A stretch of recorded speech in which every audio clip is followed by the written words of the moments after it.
सहनाववतु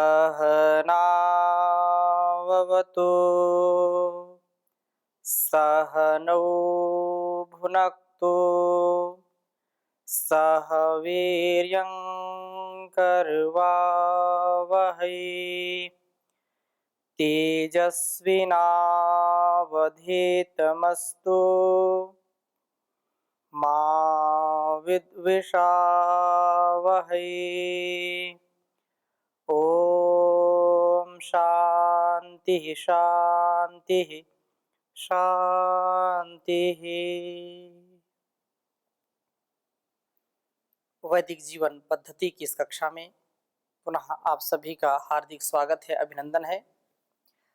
ऋग्वेद के प्रथम मंडल के 162वें सूक्त के मंत्रों का स्वाध्याय हम कर रहे हैं और बहुत ही सुंदर ये वेद मंत्र हमारे जीवन में किस प्रकार से दिव्यता हो, किस प्रकार से हम अपने जीवन को संयमित होकर के, मर्यादित होकर के जिएं, ऐसी प्रेरणा, ऐसी शिक्षा हमको यहाँ इन वेद मंत्रों से मिल रही है। पिछली कक्षा में हमने बंधन से दिव्यता के भाव को समझने का प्रयास किया था। 162वें सूक्त के 8वें मंत्र की चर्चा की थी।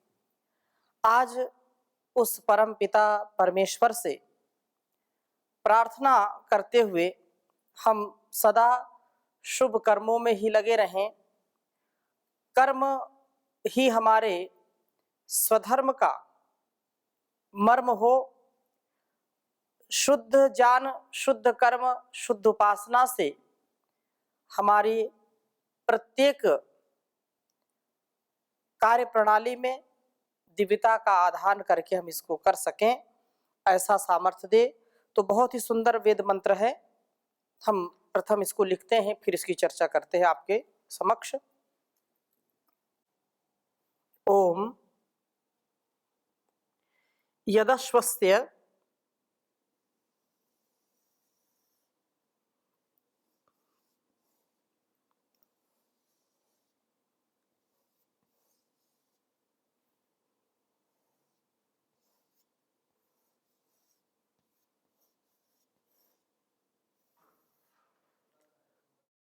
यदश्वस्य क्रविशो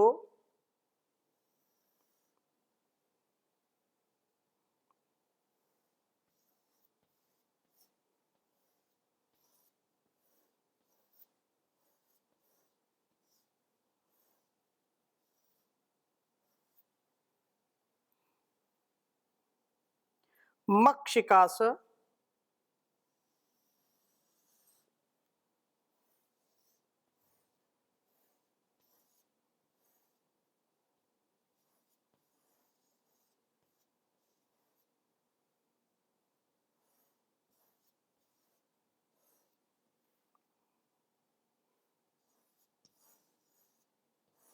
मक्षिकाश यद्वास्वरौ।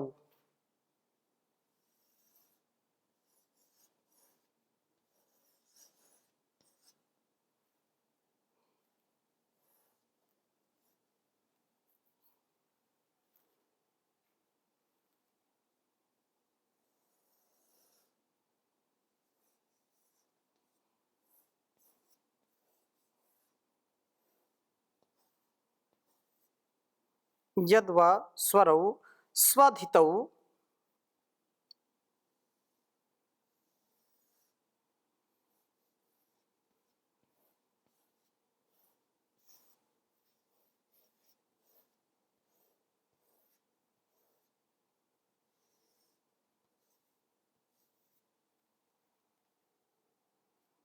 अरिप्तमस्ति।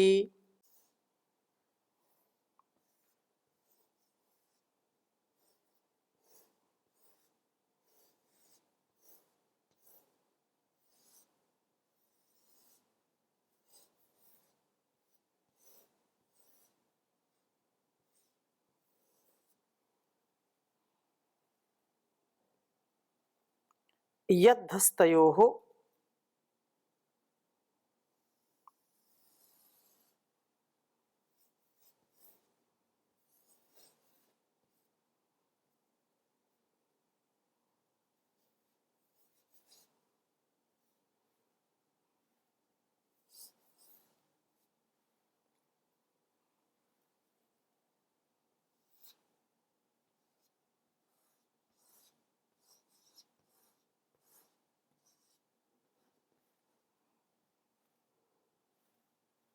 यद्धस्तयोः शमितुर्यन्नखेषु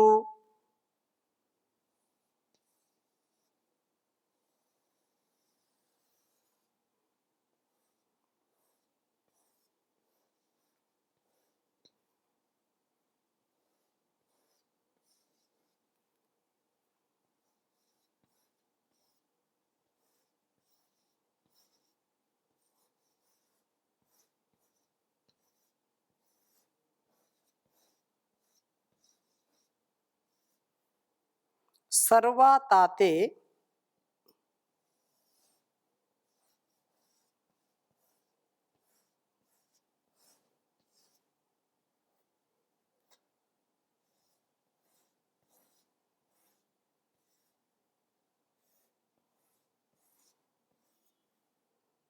अपि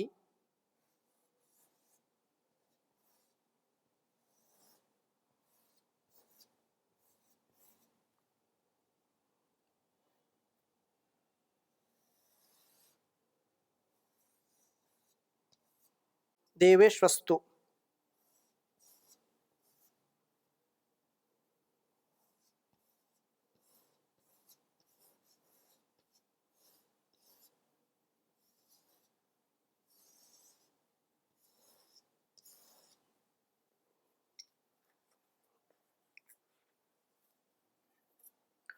ओम यदश्वस्ते कविशो मक्षिकाश यद्वा स्वरौ स्वधितौ अरिप्तमस्ति यद्धस्तयोः शमितुर्यन्नखेषु सर्वाताते अपि देवेष्वस्तु।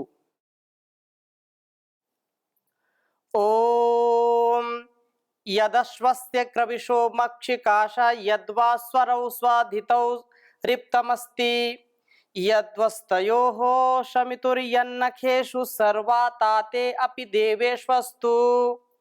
ओम यदश्वस्य क्रविशो मक्षिकाश यद्वा स्वरौ स्वधितौ रिप्तमस्ति यद्धस्तयोः शमितुर्यन्नखेषु सर्वाताते अपि देवेष्वस्तु। वेद मंत्र का भावार्थ समझने का प्रयास करते हैं। बहुत ही व्यवहारिक यह मंत्र है।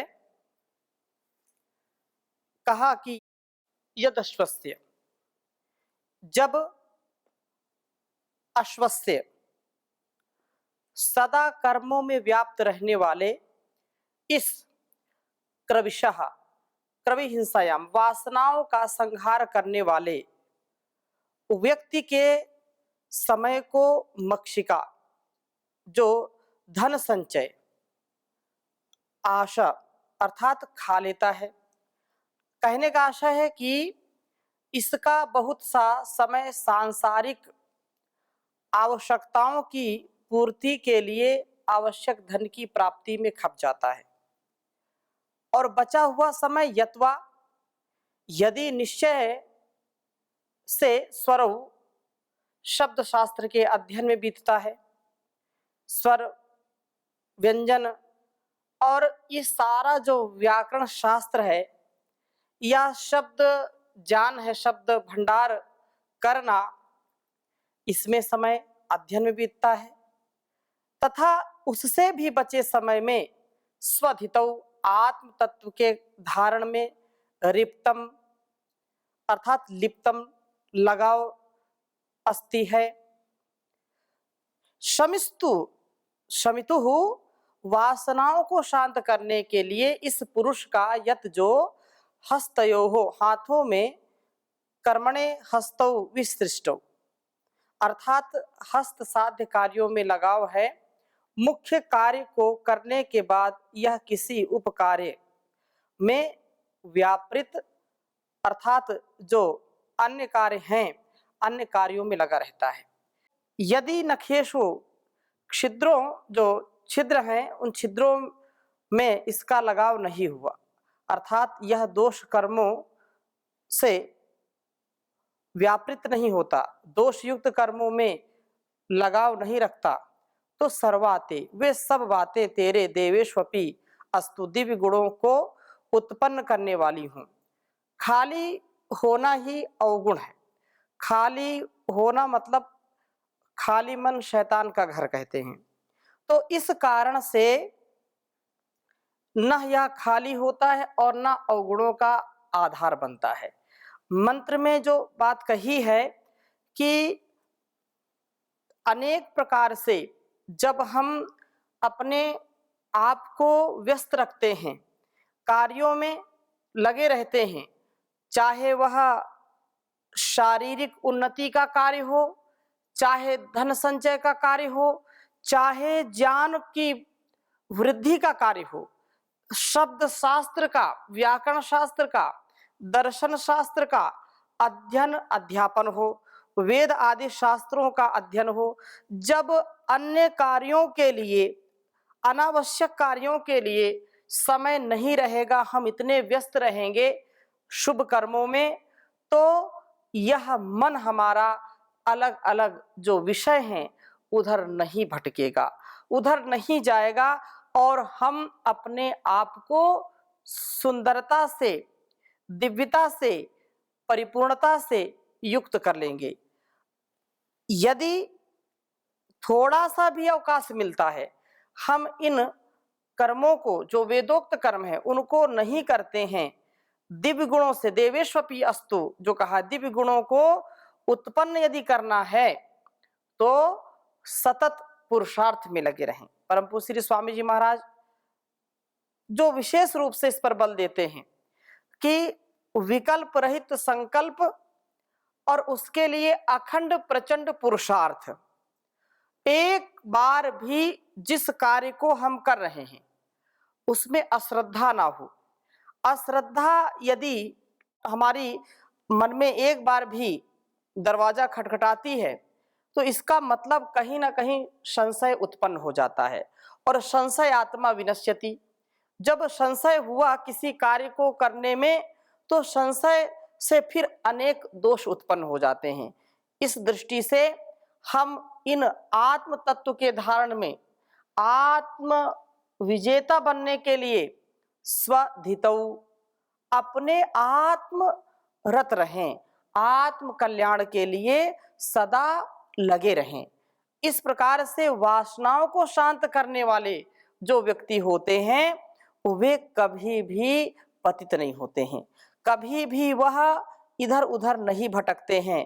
तो हम भी ऐसे परमात्मा से हम प्रार्थना करें कि हम आवश्यक धन की प्राप्ति में अपने सद्व्यवहार के द्वारा, सद्गुणों के द्वारा, धन के चाहत में, जो धन सच्चा धन है, एक धन संपत्ति तो यहाँ की है, लेकिन जिस धन को हम साथ में ले जा सकें वो धन भी कमाना है, और यहाँ साथ निभा सकें वह धन भी कमाना है।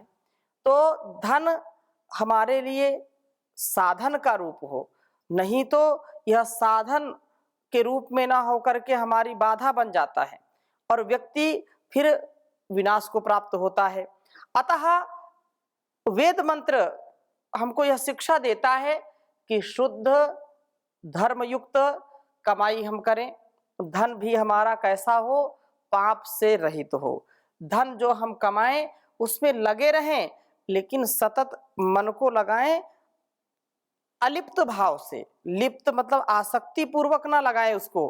तथा इस प्रकार से जब हम अपने हस्त अर्थात हस्तयोः दोनों हाथों से कर्म करेंगे, हस्त साध्य कार्यों में लगाव होगा, तो हमारे लिए छोटे छोटे जो अवकाश होते हैं छोटे छोटे कार्यों के लिए, उनमें बीच बीच में जो उद्वेग उठते हैं, जो हमारे अंदर के भाव हमको विचलित करने वाले होते हैं, उन भावों से हम कभी भी प्रभावित नहीं होते हैं। भाव तो देख करके, वस्तु को, व्यक्ति को, स्थान को देख करके कुछ ना कुछ भाव तो आता ही आता है, लेकिन विद्वता यही है, यही सजगता और यही अपने उच्च चेतना में जीने का स्वभाव हम बनाते हैं। जब तो एक ही वस्तु को हम बड़ी दिव्यता से देखते हैं, उसको कोई वासना की दृष्टि से देखता है, तो हम जैसी जैसी अपनी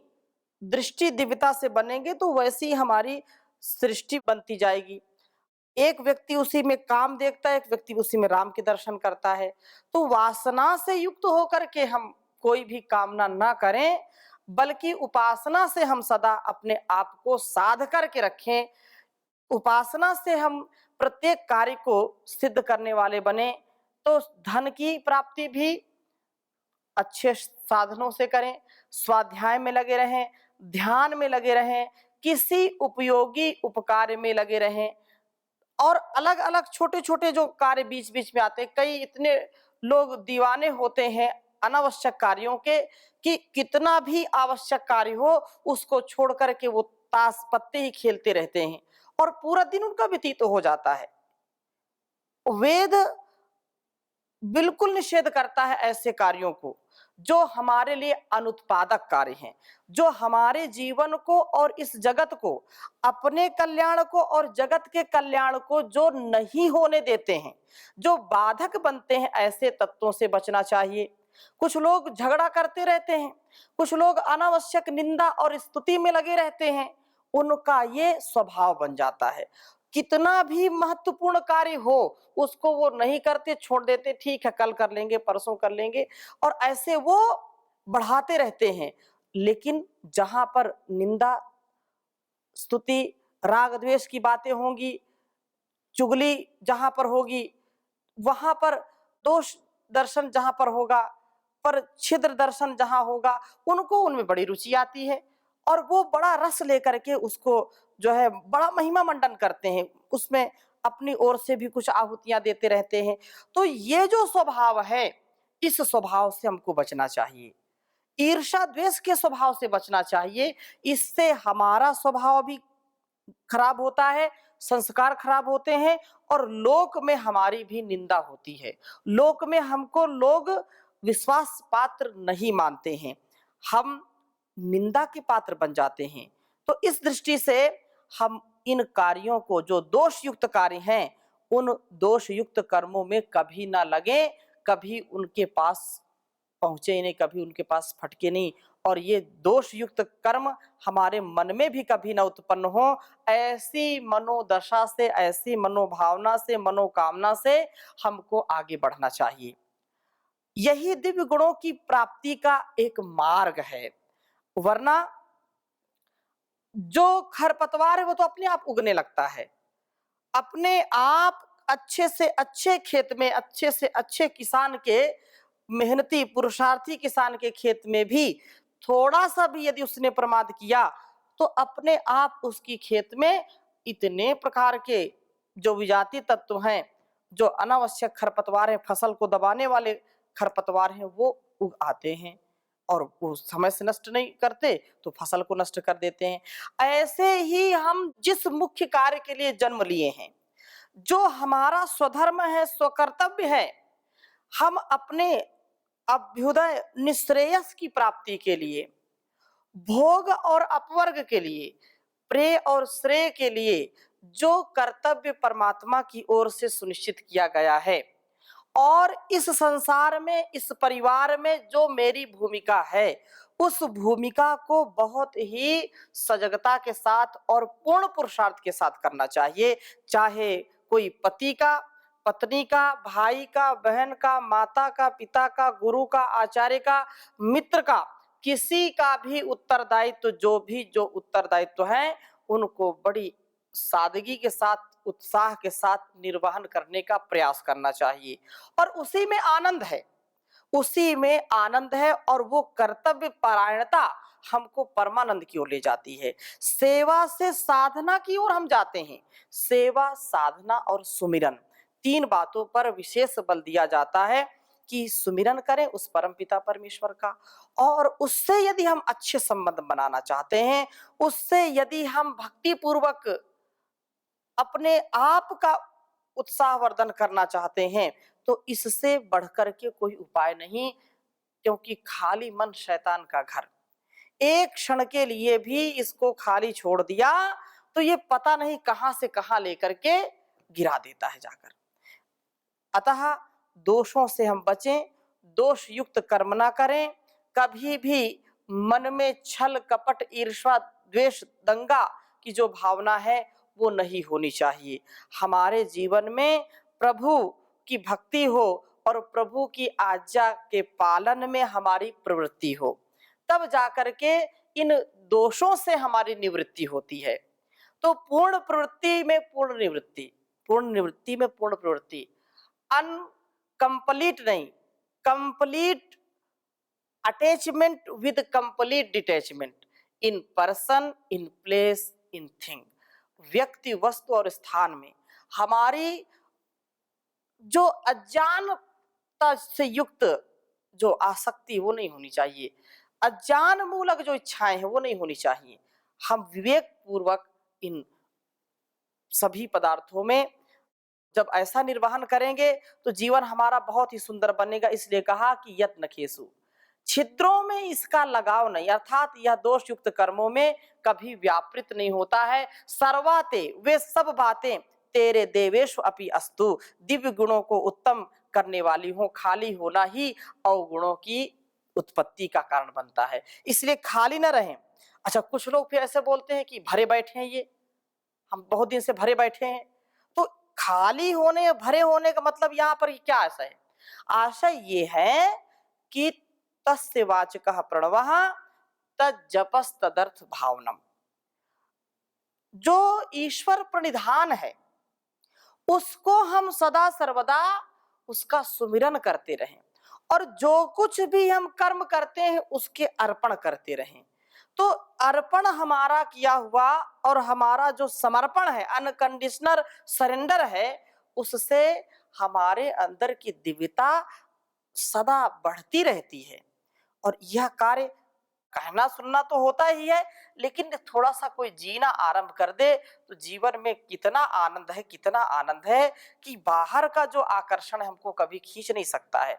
इसलिए खाली ना बैठें, भरे रहें। भरे मतलब श्रद्धा भाव से भरे रहें, भक्ति भावना से भरे रहें, सेवा भाव से भरे रहें, प्रभु का गुणगान करने की जो इच्छा उससे भरे रहें, इतना करुणा से भरे रहें, सब प्रकार से उन्नति पूर्वक अपने जीवन की समृद्धि, यश, कीर्ति के लिए सदा आगे बढ़ते रहें।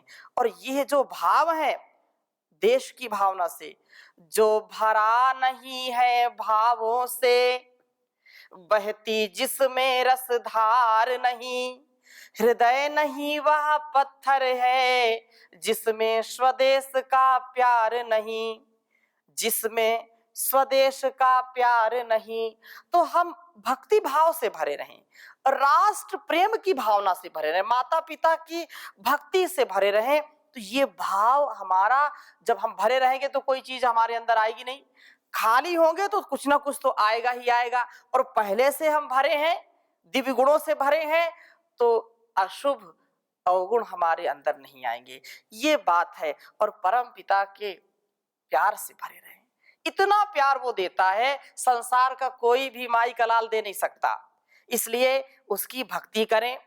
आज जो हम विघटन देखते हैं, जो आपस में टकरार देखते हैं, जो दीवारें देखते हैं, जो दरार देखते हैं, उसके मूल में क्या है? हम उस परमात्मा की भक्ति नहीं करते, उसके प्रति हमारी श्रद्धा नहीं है। श्रद्धा है तो झूठी श्रद्धा है। श्रद्धा यदि है तो वैसा जीने का प्रयास करें। इसलिए कहा है परम पिता से प्यार नहीं, शुद्ध रहा व्यवहार नहीं, इसीलिए तो आज देख लो सुखी कोई परिवार नहीं। फल और फूल, अन्न इत्यादि समय समय पर देता है, लेकिन अचरज ऐसा बदले में कुछ नहीं लेता है। करता है इनकार नहीं, भेदभाव टकरार नहीं, ऐसे दानी का वो बंदे करता जरा विचार नहीं। मानव चोले में ना जाने कितने यंत्र लगाए हैं, किडनी, लीवर, हमारी आंतें, हृदय, पता नहीं कितना कितना यंत्र लगा रखा है। मानव चोले में ना जाने कितने यंत्र लगाए हैं, कीमत कोई आंक सका ना ऐसे अमूल्य बनाए हैं। कोई चीज बेकार नहीं, पा सकता कोई पार नहीं, ऐसे कारीगर का बंदे माने तू उपकार नहीं, माने तू उपकार नहीं। जलवायु और अग्नि का वह लेता नहीं किराया, जलवायु और अग्नि का वह लेता नहीं किराया, सर्दी गर्मी वर्षा का अति सुंदर चक्र चलाया है। लगा नहीं दरबार कहीं कोई सिपा सालार नहीं, कर्मों का फल देता सभी को रिश्वत की सरकार नहीं, रिश्वत की सरकार नहीं। सूरज चांद सितारों का तो बिजली घर नहीं बना हुआ, पल भर को नहीं देते धोखा कहाँ कनेक्शन लगा हुआ। खंभा और कोई तार नहीं, खड़ी कोई दीवार नहीं, ऐसे शिल्पकार का करता ओनर देव विचार नहीं, ओनर देव विचार नहीं। परम पिता से प्यार नहीं, शुद्ध रहा व्यवहार नहीं, इसीलिए तो आज देख लो सुखी कोई परिवार नहीं, सुखी कोई परिवार नहीं। तो परिवार को और संसार को सुखी बनाने के लिए वेद की शरण में आना है, वेद की विद्या को घर घर पहुंचाना है, हर स्वभाव में उतारना है। तो इन्हीं शुभकामनाओं के साथ आज की कक्षा को यहीं पर विराम देते हैं। शेष चर्चा अगली कक्षा में नए मंत्र के साथ करेंगे। ओम शांति शांति शांति।